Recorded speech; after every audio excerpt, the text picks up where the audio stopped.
Good morning. Welcome to episode 108 of Fibertown. It's April 23rd, 2015. My name is Emily. If you haven't been here before, it's great to meet you. My co-host Alice is asleep in the sunshine. I tried to convince her to come here. I lured her with fake cookies, and she was having none out of it, so it's just me today. Let me say hello to Sweely1496, who is Shirley from Vancouver, Washington. Hello, Shirley. Shirley knits, spins, and she has the cutest Yorkie Ravitar. Just adorable. So welcome. Thank you for introducing yourself. You can find me on all of the places as Fibertown with an R-E. There is a blogspot.com, fibertown.blogspot.com. YouTube, iTunes, and I'm on Ravelry as Chain of Fools. And I'm on Instagram as Fibertown. I'm on Instagram a lot, if you haven't noticed. So, you guys ready to talk about all of the knitting and spinning and gasp sewing? But first I need to sort of explain why I am dressed this crazily. It's cold. It's really cold. The cold front came through. It had been 80 degrees. I sewed a summer dress. I was wearing it. It was lovely. And now I'm wearing my stripy mitts, my stripy sleeves, and a hand-spun shawl. Now, about the stripy sleeves, Java Pearl, CC from the Geeky Girls Knits podcast, is publishing this pattern. Not this pattern, but her adaptation of this pattern. So go check it out. Java Pearl Designs, it's P-U-R-L. And yes, so the shawl is one of the shawls I wear to bed if it's chilly. And this is out of a loop bump, a hand-spun loop bump. And it's out of one of her bumps that has Sari silk in it. Sorry if you see me gesturing. I have a person home sick with me today. You need to be, yeah, thank you. Person wanted to come and cuddle Alice. At any rate, so this is a 2-ply loop bump. Tons of Sari silk and crazy colors, as sometimes the loop bumps are. And this was the spinning that went on forever because I spun it very thin, and it's a lace weight 2-ply. And it started out as the whippoorwill shawl, but I changed and adapted it as we went, and now it's just this. That's the back side. So I'm bundled up today, although this might come off, as hopefully things will warm up. Yes, and crazy bright colors because it's Autism Awareness Cal time, and that's being done with the Pen, Hook, and Needles ladies, and Nitty Girl 1 of the Undead Yarn podcast, and Nicolo's World podcast. So put all your FOs in the thread, and it's going for 3 months. I'm looking for the prize yarn. This month's prize is some Desert Vista Dye Works self-striping in the Poodle Skirt colorway. It's awesome. If you're eligible for the Autism Awareness portion of it, which means a double post, if your item that's finished is 75%-ish bright colors. These would definitely qualify, and so would this. So use your own judgment. I trust you. And away we go. And we'll have a prize every month. And April is, what is it? We've got one more week of April. Oh my goodness, that means it's almost May, and it's almost Maryland Sheep and Wool. More about that later. So what else do we have? In businessy kind of stuff, thank you so much. If you have purchased one of my patterns, they're on sale.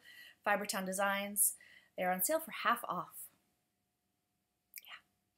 I am running this sale to raise money for my Maryland Sheep and Wool shenanigans, and you know, you get a pattern out of it, so awesome. Or gift it. Folks have been gifting patterns too, which is lovely. Now, if you are in the EU, I know previously I said that you could not buy the patterns on Ravelry. Guess what? You can now. Ravelry has decided to swallow the VAT cost themselves, and so go ahead, go crazy. You have my blessing.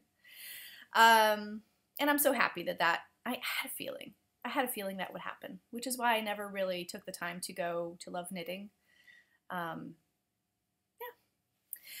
Okay. Today we have sort of FOs, we have works in progress, we have spinning, did I say that right? Progress. Spinning, acquisitions, Maryland Sheep and Wool talk. and ask Fibertown. All right, my FOs this week. I promise to keep it brief. They are not knitted. They are not yarn crafted. Unless you count, no, they're not yarn crafted. I was thinking like back in the weaving process. But I don't know, I feel like the fibers that were used to weave this fabric were probably thread, you know? So I made a washi dress, and this is a paid for pattern, and it's washi like washi tape, W-A-S-H-I. So I made a washi dress. Here it is. I'm not wearing it. I was hoping I could wear it.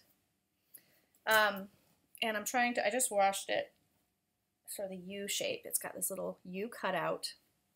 It's sort of interfaced and lined around the neckline.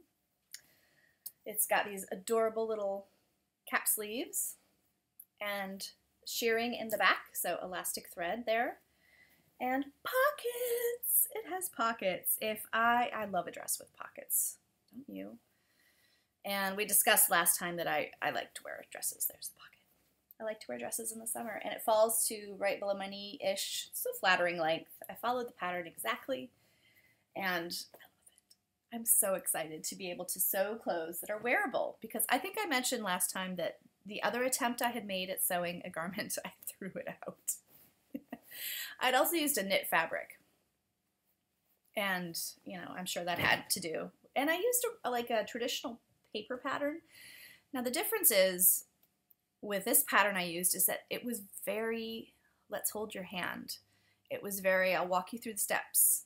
Lots of pictures. Yeah, you have to print out the pattern pieces and tape them together before you can cut them. That's a bit of a pain. That's a big pain. But the pattern is also available in paper form. But I'm glad I got the PDF because it had excellent information and it really helped me do it right. Now I also made a tunic from the same pattern, and I've worn the heck out of this, and I grabbed it out of the dirty laundry.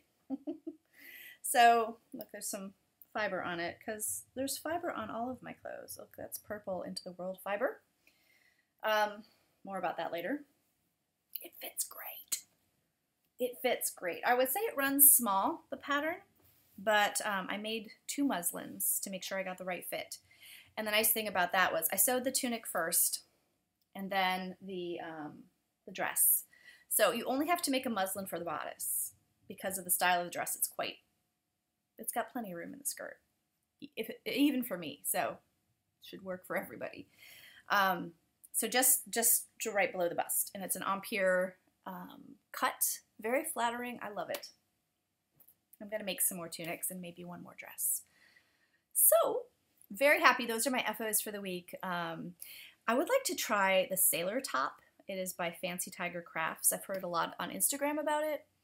I think this one's a little more flattering for me, but the sailor top is very basic looking, so I'm going to try that at some point. Works in progress. Where to start? Well, I did a swatch. I don't know why I did a swatch for another sweater, because my sweater mojo's in the toilet. But I want another summer top. So I swatched for the second story tee, which is out of this summer's Interweave Knits, and I'm looking for the big picture of it. I just realized I'm open to the pattern page, but not. Here it is. There's the beauty shot of it. Very cute, textured, simple. And I chose this yarn, which has been in my stash for 5 years. And it's not that emerald. I have a new light bulb in my light, and it's, what are they called? The energy efficient ones. It's very fluorescent.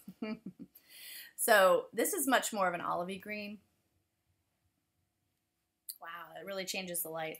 Anyway, I swatched for it on size 6s? No, I got gauge on size 4s. And yeah, there's the beginning of my swatch. No, I say I got gauge. This is my swatch.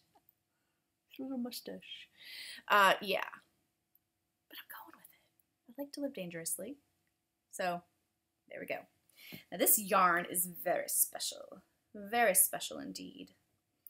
Last time I was in France, it's been a while. My son was going on 3. He was like 2 months away from turning 3, so he's 7.5. It's almost 5 years. This is almost 5 years in my stash, and now it's been in this form for that long too. But it's wound very loosely. This is yarn. This is a linen blend. I'm not sure of the rest of it, but I think it might be linen bamboo. I need to look it up. It's from La Droguerie, and it's from the Paris location. And it was an interesting little expedition. I wanted to go to this yarn store, and there are, I think it's a chain, and there are different locations in France. And it was an old chemist store, a drugstore, hence the name, La Droguerie. And you go in and they have their bases hanging up in hank form, and you decide what you want to make and what size you want to make it in. And they go in the back room and they wind it for you. It is very hands-off.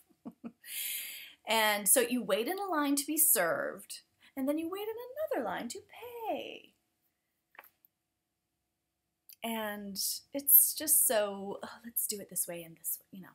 And it was quite an experience. Not my favorite kind of yarn shop experience, but yeah, I bought a pattern too when I bought the yarn, and it had a cable. It has a very beautiful, like, gothic cable design down the front, a very simple raglan with a cable up the front. But I think I want to make this instead. So yeah, better get cracking. I gotta go out and find my sweater mojo, because the Hitofude out of my beautiful Jones Street yarn has gotten about the same amount of love. And I think there are a few reasons why, but here it is. It's at the very same exact state.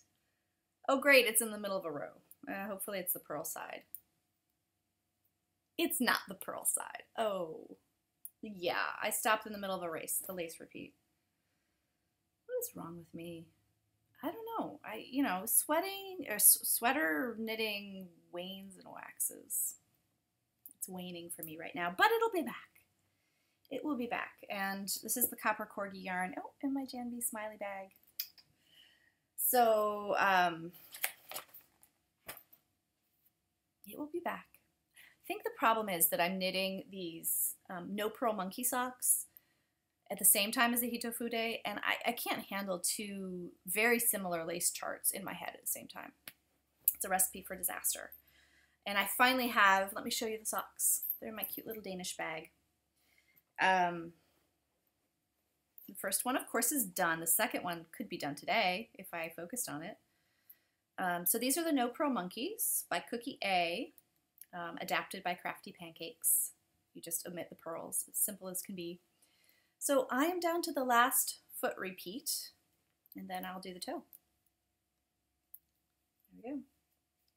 Soft Kitty by Fiber Nymph Dye Works. Lovely. Lovely in every way. Practically perfect in every way. So these are my Carbons US 1.5s, 2.5 millimeters. And I'm wearing my rainbow leather socks today because that's how cold it is. I need socks, wool socks. So be lovely to have these done and put them on tonight. That would be awesome. So they're going back in the bag, and as I'm doing all of the tech stuff, I'll just try to knock these out. What else? What else is in the whips list? Oh, okay. So this is more of an up and coming or imaginating, as Vicky from Heartland Knit says. I've just discovered, 2 new podcasts. Junk Yarn, I think her name is Kemper. She's super cute. And she has given me an idea. I've seen this done before. I think Susan B. Anderson has done this, but I saw Kemper talking about it, and I just went, yes, yes, I'm doing that. She is doing a scrap yarn blanket, as am I. And sometimes, when you finish your little nugget of yarn, you have maybe 2 grams left. And you can't do anything with that except make scrappy socks. I have tons of those. I don't need any more. Like if you're thinking of sending me your 2-gram scraps, it's okay. I have so many. But I have these new Addy sock rockets in my favorite size. And I was thinking it'd be perfect to cast on scrappy socks with all of the fingering, tiny bits of fingering I have. And I would weave in the ends as I go to make it doable. So yeah, I'm very excited about that. And I don't need to cast them on. Although, you know, I hadn't planned on doing a pair of socks a month, but I am. So maybe I'll cast, I don't know if I'll cast those on as my May socks or they'll be ongoing, like go to the movie socks, because they'll just be vanilla. On magic loop, which is, I think, easier to do in the dark than double points because I drop the double points and they go down the theater and you never see them again. So, well, I would search the theater for it, even though the floor is gross. All right, tangent. Yeah, so I really want to do that. Now, on to my scrappy blanket. This is how I fold it up when I'm done with the square. It's just so lovely. Let's unfold it bit by bit. Ooh, there's half of it. And here is the other half. And now what have I added this week? This is a new addition. This is from a package that I got this week. This, I think, is from Pandasita, I believe. Loving those additions so much, Belle. And, oh, this one I've had for a while, and I just decided to knit it up. It was a funky looking yarn, construction, but it knit up great. Let's see. What was this one? I think this was one from Swensti. Lovely, lovely. I needed a little bit of neutral in this corner. Can you tell why? And then I have a Gigantor square. There it is. Out of one of my very favorite spins ever. And now this is a very dense square. This was a heavy fingering. I love saying that. This was a heavy fingering weight yarn, hand spun. It's out of Pigeon Roof Studios. And it's the Verdigris colorway. And it's a 3-ply. So the color is muddied, but I just love how they muddied. I love her style of dyeing fiber. And I've actually bought and spun this fiber twice. I loved it so much. I don't know if it's really doing it justice, but it's so complex. There are turquoises and rusts and lavenders and plums and mustards. I adore it. I knit a Joris monster, who is amazing. A Joris out of the first one, and then I knit hand spun socks out of the second braid. So it's just Polworth top in the Verdigris by Pigeon Roof Studios, and I think she's in the Northwest. Hello. So, yep. There's my blanket. Now on to spinning. I am spinning, where did it go? Here it is. An Into the World bat, the Rhinebeck colorway. I think this must be on the larger end, weight-wise, because it's taken me forever. And I have some numbers I was playing with over here. Maryland purchases, like, just estimating. If I went hog wild and bought all this stuff, could I afford it? So anyway, that's what, these are very useful for that.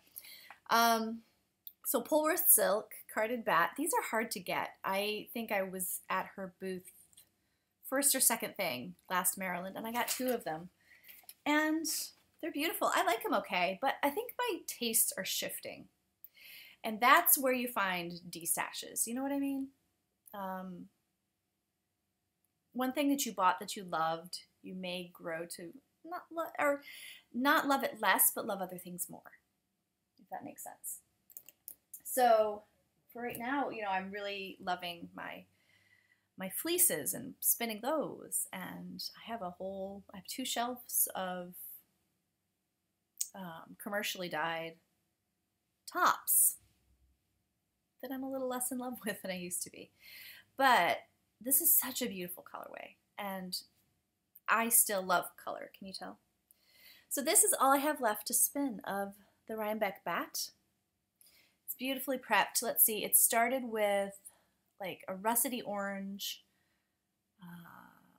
There was an olive green. What else? Was there a gold? I think there was a gold, and now a purple, and now I'm onto this blue, which is very much more muted in real life. So I'm going to chain ply it, and yeah, see what I get. See what I get yardage wise. I want to make a shawl with it. So that's all that I've been spinning this week. I have some acquisitions. Frida, who is Yarnogram, and I did a swap of mini nuggets. I call them nuggets because they don't have to be nuggets. But I got a really cool IKEA bag from Sweden. I think she's in Sweden. At any rate, oh, this is my favorite one. Look at that. Some beautiful skeins. Nuggets. Beautiful turquoise one. Ooh, this is, you guys can recognize that one. Neon Now. I think that's a Regia.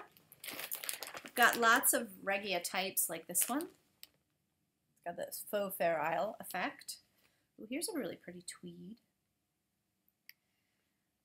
Sometimes I go through tweed phases. I do love a good tweed. This one is really, really beautiful. Ooh, and I love the colors in this one, as well as this one. Ooh, very pretty. I wonder if that's a striper. What else? What else? There's a hole down here. Let's see.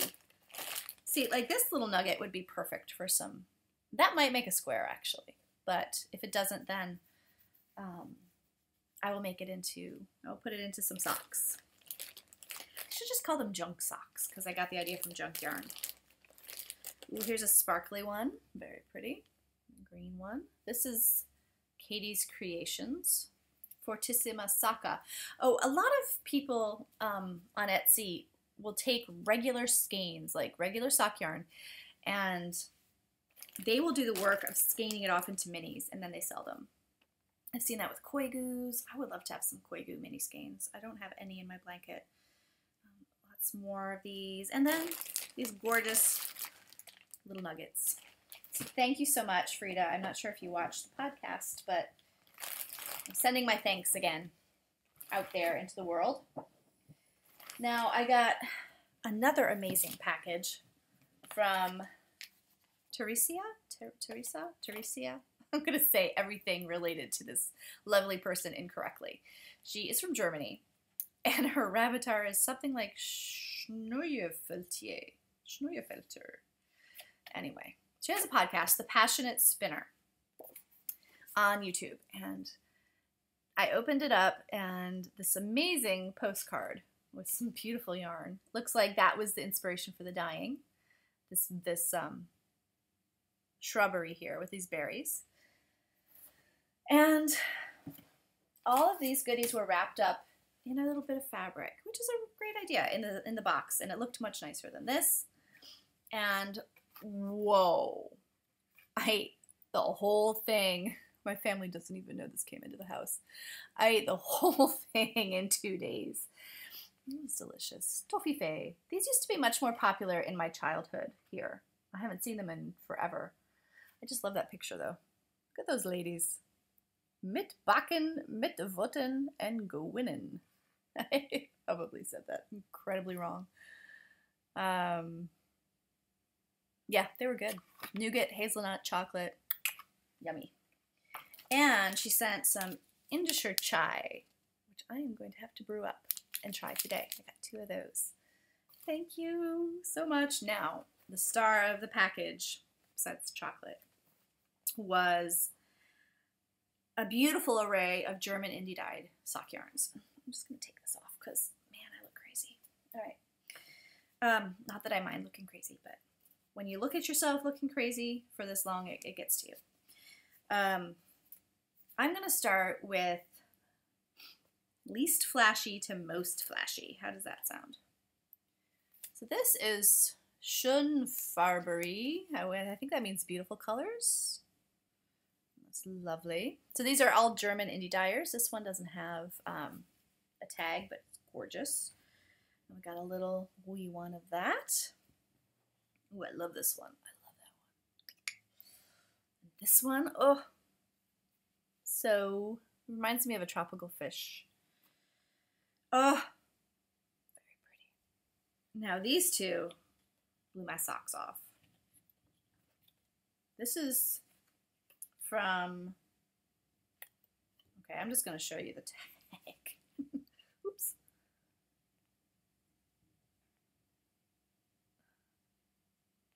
And then this one's not, oh, it is tweed. I didn't realize. Okay, it's, look, see, there's a little bit of the tweediness. Oh my gosh, so beautiful. I love the purple. I love the yellow. And then this one, ooh, Lakeside Vola. This one is Glitzer Merino. Paradise, I don't know, rainbow? No, that's Regenbogen. I don't know. But wow, love that. I need to weigh it and see if it's enough for a barn raising square. Thank you guys. I love getting these packages so much. Such a treat. Okay, my other big acquisition of the week, I'm going to move the camera to show you all. And I apologize for any glare you might get. Here we go.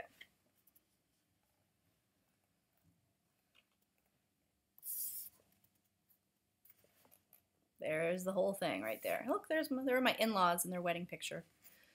Yeah. Yeah. That is a 7-foot tri-loom by Carol Lee from Missouri. And it's beautiful. Beautiful. I got it from a local woman who has sold it to me for a very excellent price. Very excellent price. And I'm weaving. I'm doing my learning project on it, and I'm using this Katia Bombay, which I purchased in Spain a few years ago. Mercerized cotton. It's probably a sport weight, which is definitely too small for this loom. But I originally started weaving with some hand spun Falkland, and it was just too grabby as I was moving the yarn across. It was getting fuzzy and getting stuck on itself. So while I might be able to deal with that when I know the process better, I don't know how well this yarn is suited to this particular loom, but it was yarn I wasn't going to use to knit with, and so I'm just trying it as a learning process. So if you go on Tri-Loom, if you go on YouTube and look up Tri-Loom or Triangle Loom, there's really quite a lot you can do with it. You can do a big triangular shawl, and I have envisioned these like fabulous Stevie Nicks style shawls. But you can also make fabric to make garments or square blankets, for example. I think there's a way to weave two triangles, one on top of the other, and somehow attach them at the hypotenuse and open it up and you have a square. I need to get some literature on other ways to do this because I'm just doing a basic, it's called a continuous weave. So as you warp the loom, you also weave. And it's just simple over, under weaving. It does get trickier as the warp threads get longer because I've been using a crochet tapestry hook. You know those long ones? Tunisian crochet. I have a long Tunisian crochet hook, and I'm about halfway halfway there and it's already too short to stick through all of the weft threads. So I'm just doing it with my finger now. So it's cool. It's very cool. And I'm going to give it a good home and we'll see how I like it. So I'm going to do this and I'm going to do a few more projects and it's nice. I come home after walking Alice. Alice likes walks. Oh, she's out. She likes walkies. And I weave a little bit on this while I have some coffee and listen to podcasts. And so, yeah, I need to finish it, figure out how to get it off the loom, and then do the finishing. And we'll see how it goes. Then I'll do a wool one. Very excited to do a wool one. So hopefully I will have that next week to show you. I don't know, though. I don't know. We'll see. I'm just using this to straighten the strands as I go. Works fine. But I'm wondering how necessary that is, given that things will change once I take it. Well, no, I probably should make sure everything is even and nice before I take it off the loom. I don't know. I fly solo with the weaving stuff, folks. It's been a big learning curve because I don't have weavers to hang out with and learn from. Or at least not often. I have once or twice. All right. That's it for acquisitions. Maryland sheep and wool. So, I showed you guys, where did I put it? Here they are. My Knit Cubby podcast stitch markers. So beautiful. And I spent some time making nuggets. 40 plus nuggets of yarn to share with you all. Come and see me, get a Knit Cubby marker if I have them still, and get a nugget, and give me a nugget, and da-dee-da-dee-da, and Bob's your uncle. I can't wait. As I showed you some of my chicken scratch budgeting, I have been going through the catalog and making a list of my must-have stops, and I will visit them in order of likelihood to sell out. Making some Jenny the Potter decisions based on budget and time and desire to stand in line and the craziness and the anxiety. I don't think I need the anxiety. You can order the mug from her and have it sent to you, so I might do that. There are going to be so many fun people. I cannot wait to see everybody. Janice Ficker, I'm going to hang out with her. I'm going to hang out with Silly Fru. I'm going to hang out with probably lots of folks from the Virginia Beach Yarn Getaway and some of my knit group friends, I hope. And just folks I've met through a Ravelry. Please come and say hi to me. Don't be shy. I may not know you, but probably recognize your avatar or your Ravelry. Yeah, your avatar. So I cannot wait. One more weekend. The weather right now looks like it's going to be pretty darn good. So I'll probably wear some of my hand sewn stuff and some lightweight cardigans and shawls, and it should be lovely. Okay, so I guess that's it about Maryland Sheep and Wool, but I do have some Ask Fiber Towns to talk about. And let's see, that would be number 59 and 60.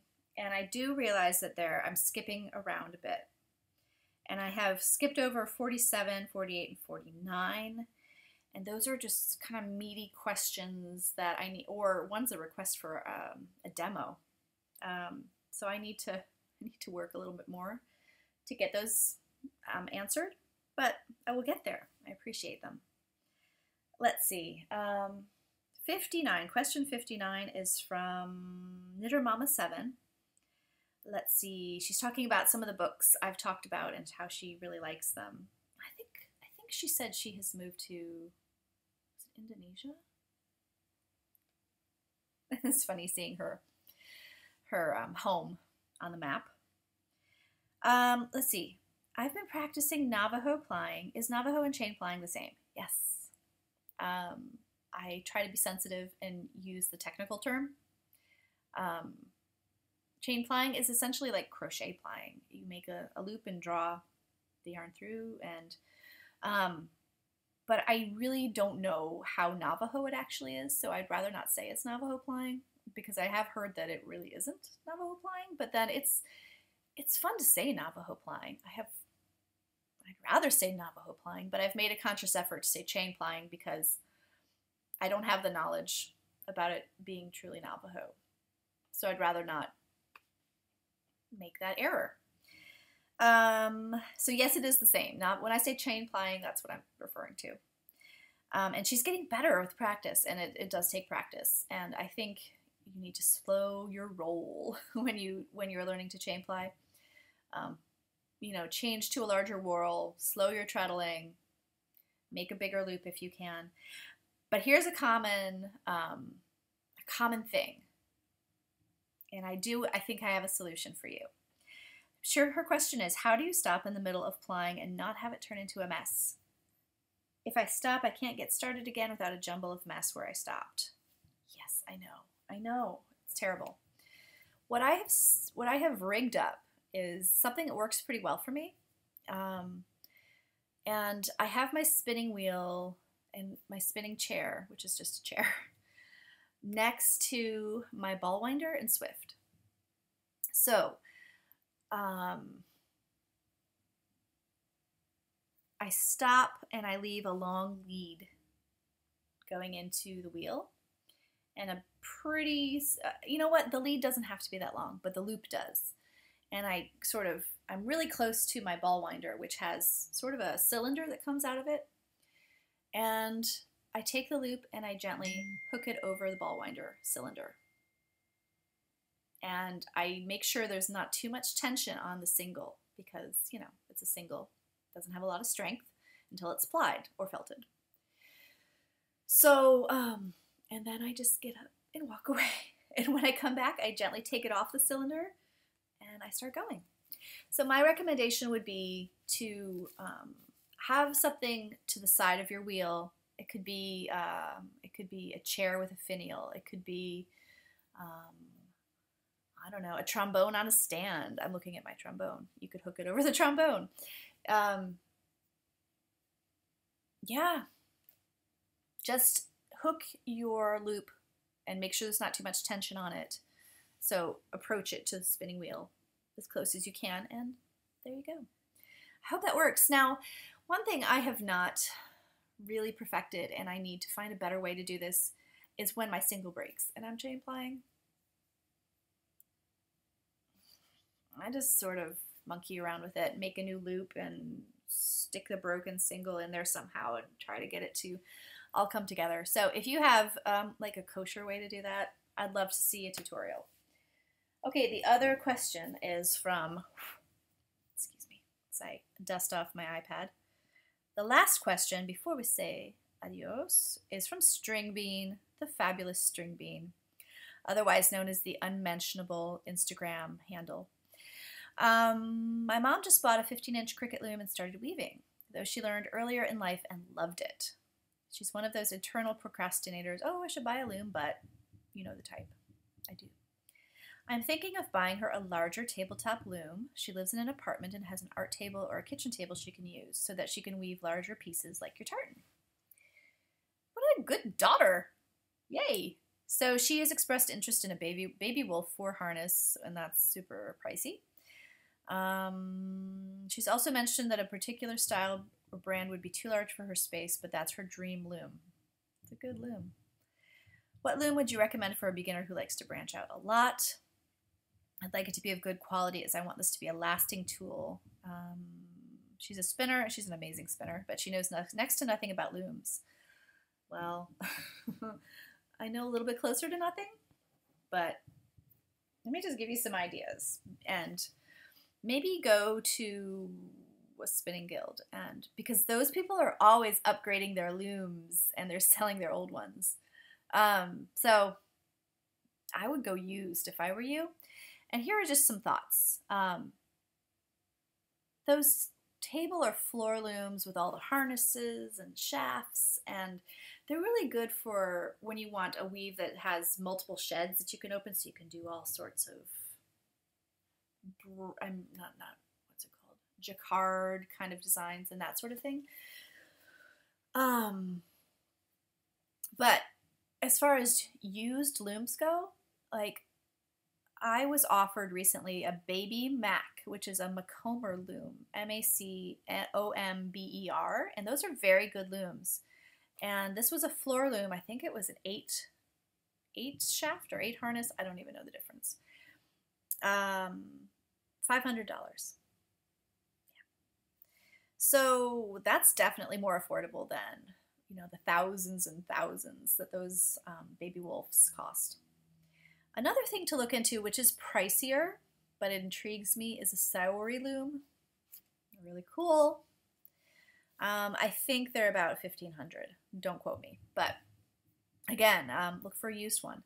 Now, if what your mother wants is just a rigid heddle style, but larger for weaving bigger fabrics,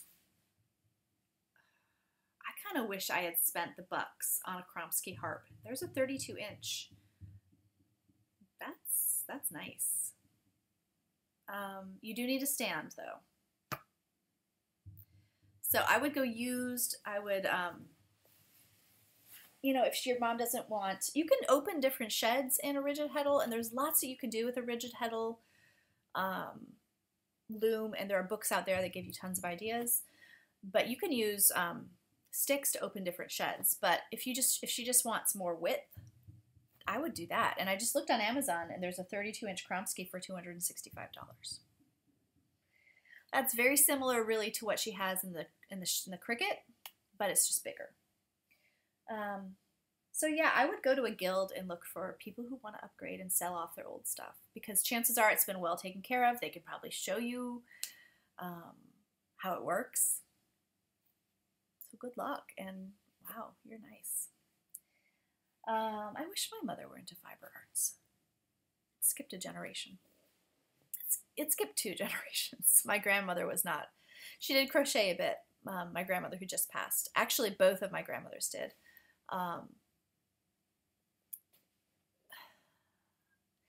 And I think, you know, the ladies around here, they were, and my father's mother was born in Rome, and then my maternal grandma, Maggie, was, you know, a Virginian, born and bred in Old Town, Alexandria. So there wasn't a lot of need pre-air conditioning to knit yourself stuff. And so crochet was really the thing for home deck. Doilies, afghans, toilet roll covers.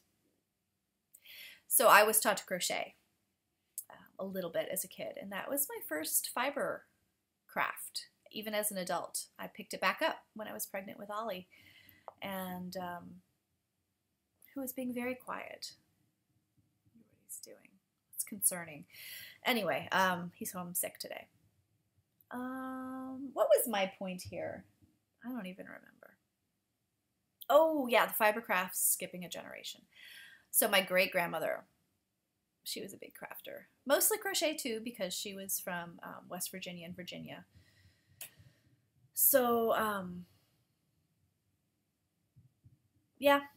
So not a lot of knitting. I'm the first knitter in recent family history. All right. It's time to say goodbye. This is a long one. Alice, did you want to say goodbye? She just lifted her head. But no, she's happy in her sunspot. And this light, I think I'm going to have to go and try to find a retro light bulb because, man, I'm looking kind of funny. All right, folks. I hope you have a fabulous, fabulous fibery week. And I will probably see you next week around this time. And it'll be, the Maryland Sheep and Wool hype will be about right here. All right. Everyone take care. Bye-bye.